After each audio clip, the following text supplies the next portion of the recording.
हिंगोली जिल्ह्यामध्ये सलग 3 दिवसांपासून पाऊस सुरू आहे। पिकांमध्ये मोठ्या प्रमाणामध्ये पावसाचं पाणी साचलेलं आहे। नदी ओढे नाल्यांना मोठा पूर आला असून जिल्ह्यातील महत्त्वाची धरणं 100% भरलेली आहेत। नदीमध्ये सोडलेल्या पाण्यामुळे शेती खरडून जाऊन मोठं नुकसान झालेलं आहे। जिल्ह्यातील 22 महसूल मंडळांमध्ये अतिवृष्टीची नोंद झाली असून यामुळे पिकांची नासाडी होऊन पिकांचं अतोनात नुकसान झालेलं आहे।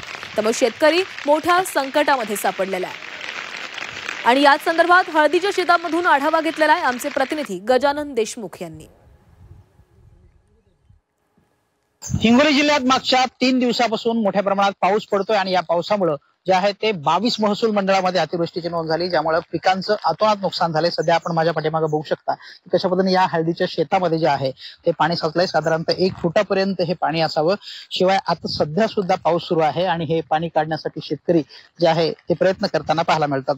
शहरातलं आपल्या जिल्ह्यातलं हे सगळ्यात महत्त्वाचं पीक हळदीचं नगदी पीक म्हणून पाहिलं जातं। मोठ्या प्रमाणात हळदीची लागवड या भागामध्ये होते।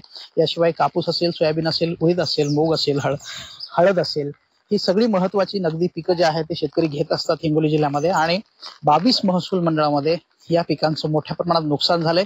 या पिकांचे तात्काळ पंचनामे करून शेतकऱ्यांना मदत मिळाली पाहिजे अशी प्रकारची मागणी शेतकऱ्यातून होताना पाहायला मिळतं।